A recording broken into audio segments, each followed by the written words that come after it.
बहुत पुराने वक्तों की बात है। एक दूर दराज मुल्क में एक बहुत ही आलीशान महल था। इस महल में एक शहजादा रहता था जिसके पास दुनिया की हर नेमत मौजूद थी, लेकिन उसका दिल पत्थर की तरह सख्त और मगरूर था। एक सर्द और तूफानी रात एक बूढ़ी भकारन महल के दरवाजे पर आई और शहजादे से पनाह मांगी। बदले में उसने शहजादे को एक सुर्ख गुलाब पेश किया। शहजादे ने उसके बुढ़ापे और गुर्बत का मजाक उड़ाया और उसे धुतकार कर वहां से निकाल दिया। अचानक वो बूढ़ी औरत एक खूबसूरत जादूगरनी में बदल गई। उसने शहजादे को सजा देने का फैसला किया। उसने महल और वहां रहने वाले तमाम लोगों पर जादू कर दिया। शहजादे को एक खौफनाक हैवान बना दिया गया और महल के नौकर चाकर बोलने वाली चीजों, घड़ी, शमदान, चायदानी में बदल गए। जाते हुए जादूगरनी ने वही जादुई गुलाब देते हुए कहा, जिस दिन उसकी आखिरी पत्ती गिर जाएगी और तुमने सच्ची मोहब्बत ना पाली, तुम हमेशा के लिए उसी रूप में रहोगे।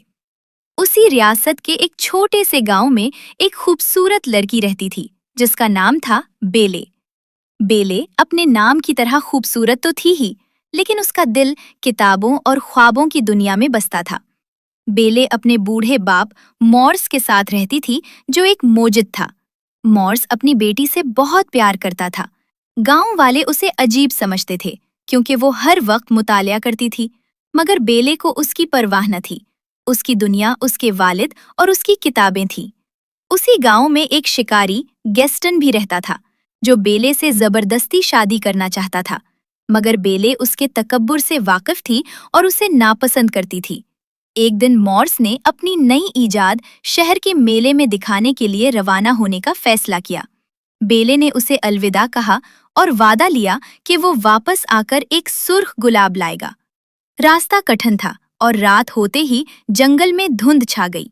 मॉर्स रास्ता भटक गया और भेड़ियों के एक गिरोह ने उसका पीछा शुरू कर दिया। अपनी जान बचाने के लिए वो एक पुरअसरार रास्ते पर मुड़ गया जो उसे सीधा उसी जादुई महल के सामने ले आया। महल के दरवाजे खुद ब खुद खुल गए, गोया वो उसका इंतजार कर रहे हों। मॉर्स डरते डरते अंदर दाखिल हुआ। वहां हर तरफ सन्नाटा था। थकन और भूख से निढाल मॉर्स जब बाग में पहुंचा तो उसे एक बहुत ही खूबसूरत सुर्ख गुलाब नजर आया। उसे बेले से क्या हुआ वादा याद आ गया। जैसे ही उसने गुलाब तोड़ने के लिए हाथ बढ़ाया, एक हौलनाक धार ने जमीन हिलाकर रख दी। तुमने मेरी पनाहगाह में चोरी की? हैवान उसके सामने खड़ा था। उसका कदो कामत पहाड़ जैसा और चेहरा किसी डरावने ख्वाब जैसा था। मॉर्स खौफ से साकित रह गया। हैवान ने बगैर किसी रहम के उसे कौल कोठरी में डाल दिया। जब मॉर्स का घोड़ा तन्हा वापस आया, बेले को अंदाजा हुआ कि कुछ बुरा हुआ है। वो घोड़े पर सवार हुई और जंगल के खतरनाक रास्ते से महल तक पहुंची। महल में दाखिल होकर उसने अपने वालिद को कैद में देखा। बेले ने हिम्मत जमा की और हैवान के सामने खड़ी होकर कहा, मेरे वालिद को छोड़ दो, उनकी जगह मुझे कैदी बना लो। हैवान हैरान रह गया, मगर शर्त मान ली। मॉर्स को वापस भेज दिया गया और बेले महल की कैदी बन गई। शुरू में बेले उदास थी, मगर महल के जादुई नौकरों लूमियर और कॉक्सवर्थ ने उसका दिल जीता। हैवान का रवैया शुरू में बहुत तल्ख था। वो बात बात पर गुस्सा करता और धाड़ता था, मगर बेले भी डरने वाली लड़की नहीं थी। वो उसे उसके गलत रवैये पर टोक देती। आहिस्ता आहिस्ता उनके दरमियान बर्फ पिघलने लगी। हैवान ने महसूस किया कि बेले उसे एक दरिंदे के तौर पर नहीं, बल्कि एक इंसान के तौर पर देख रही है। एक बार जब बेले ने महल के मना करदा हिस्से में जाने की कोशिश की तो हैवान उस पर बहुत बुरी तरह चलाया। बेले डर कर महल से भाग निकली। जंगल में भेड़ियों ने उस पर हमला कर दिया, मगर ऐन उसी वक्त हैवान वहां पहुंच गया। उसने अपनी जान की परवाह किए बगैर बेले को बचाया और खुद बुरी तरह जख्मी हो गया। बेले उसे छोड़कर भाग सकती थी, लेकिन उसने ऐसा नहीं किया। वो उसे वापस महल लाई और उसके जख्मों की मरहम पट्टी की। उस रात उनके दरमियान एक उनकही दोस्ती का रिश्ता कायम हो गया। हैवान ने बेले को अपनी अजीमुशान लाइब्रेरी तोहफे में दी और वो दोनों घंटों साथ बैठकर किताबें पढ़ते और बातें करते। हैवान का दिल अब मोम हो रहा था। ایک شام حیوان نے بیلے سے پوچھا کہ کیا وہ یہاں خوش ہے؟ بیلے نے جواب دیا، ہاں میں خوش ہوں، لیکن مجھے اپنے والد کی بہت یاد آتی ہے۔ حیوان نے اسے اپنا جادوئی آئینہ دیا جس میں بیلے نے دیکھا کہ اس کا باپ جنگل میں بیمار اور اکیلا اسے ڈھونڈ رہا ہے۔ حیوان کا دل تڑپ اٹھا، وہ جانتا تھا کہ گلاب کی پتیاں گر رہی ہیں اور وقت ختم ہو رہا ہے۔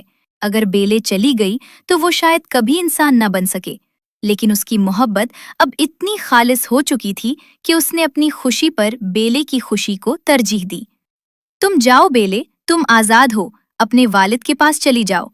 بیلے حیران رہ گئی، اس نے شکریہ ادا کیا اور آئینے کو اپنے ساتھ لے کر گاؤں کی طرف روانہ ہو گئی۔ محل کے نوکر بہت اداس تھے کیونکہ ان کی آزادی کی آخری امید بھی جا رہی تھی، مگر وہ اپنے مالک کی اس بے لوث محبت پر فخر بھی کر رہے تھے۔ بیلے جب گاؤں پہنچی تو وہاں گیسٹن نے لوگوں کو اکسایا کہ وہ محل پر حملہ کر کے حیوان کو مار ڈالیں۔ گاؤں والوں نے مشعلیں اٹھائیں اور محل پر حملہ کر دیا۔ محل کے نوکروں نے بہادری سے مقابلہ کیا، لیکن گیسٹن سیدھا اوپر حیوان کے پاس پہنچ گیا۔ حیوان اداس تھا، اس نے لڑنے کی کوشش بھی نہیں کی کیونکہ بیلے چلی گئی تھی۔ اچانک بیلے کی آواز گونجی، روکو، اسے مت مارو! بیلے کو دیکھ کر حیوان میں جان آ گئی۔ اس نے گیسٹن کا مقابلہ کیا، لیکن اسے جان سے نہیں مارا بلکہ اسے جانے کے لیے کہا۔ مگر مکار گیسٹن نے پیچھے سے حیوان پر خنجر سے وار کر دیا اور خود توازن کھو کر نیچے گر گیا۔ حیوان زمین پر گر گیا، اس کی سانسیں اکھڑ رہی تھیں۔ بیلے روتے ہوئے اس کے پاس پہنچی اور اس کا سر اپنی گود میں رکھ لیا۔ تم واپس آ گئیں؟ حیوان نے نحیف آواز میں کہا۔ ہاں، میں تمہیں اکیلا نہیں چھوڑ سکتی۔ بیلے کے آنسو اس کے چہرے پر گر رہے تھے۔ اسی لمحے گلاب کی آخری پتی شاخ سے ٹوٹ کر نیچے گری۔ محل کا جادوئی وقت ختم ہو چکا تھا۔ آسمان سے سنہری روشنی کی لہریں محل پر اتریں۔ حیوان کا جسم دیکھتے ہی دیکھتے اس کا بھیانک روپ ختم ہو گیا اور وہ ایک نہایت حسین شہزادے میں بدل گیا۔ محل کی ویرانی دور ہو گئی اور وہ دوبارہ روشنیوں سے جگمگا اٹھا۔ محل کے وسیع و عریض باغوں میں ایک شاندار شادی کی تقریب منعقد ہوئی۔ پورے ملک سے لوگ اس تاریخی لمحے کا گواہ بننے کے لیے جمع ہوئے تھے۔ بیلے نے سفید ریشمی لباس زیب تن کر رکھا تھا جس پر ہیروں کی چمک تھی، اور شہزادہ اپنے شاہی روپ میں نہایت باوقار نظر آ رہا تھا۔